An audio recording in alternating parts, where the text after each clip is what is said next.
Should I use Xlookup or the filter function? Here's my list of courses, the level and the cost. Here's my kiosk. I want to go ahead and enroll for the Excel beginner course. So I'll choose beginner here. And you can see it's giving me the price, and that is correct. It's $249. We can see the answer here as well. Well, am I using Xlookup or am I using the filter function?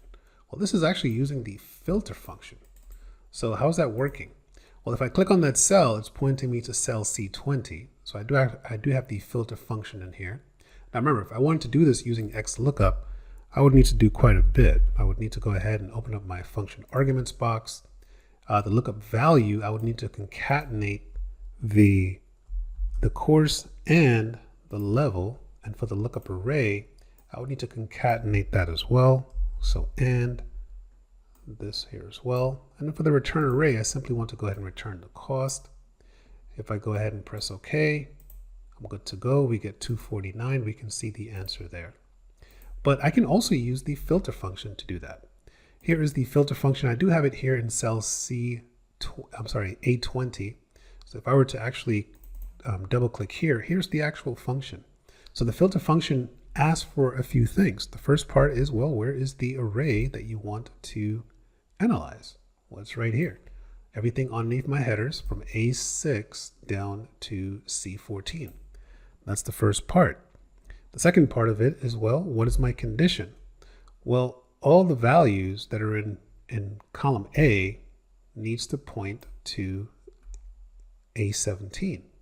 So the course needs to point to whatever is input in this cell. And then finally, the last part of this is I need to include another one in here. So the level in column B needs to point to whatever is expressed here in cell B17. Now, the key to doing this is typically use the filter function for just one condition. But if you enter the asterisk in here, it's like using the AND operator. So you can search for both conditions. So the course needs to be Excel, the level needs to be beginner, and it's going to go ahead and automatically grab that right column for you.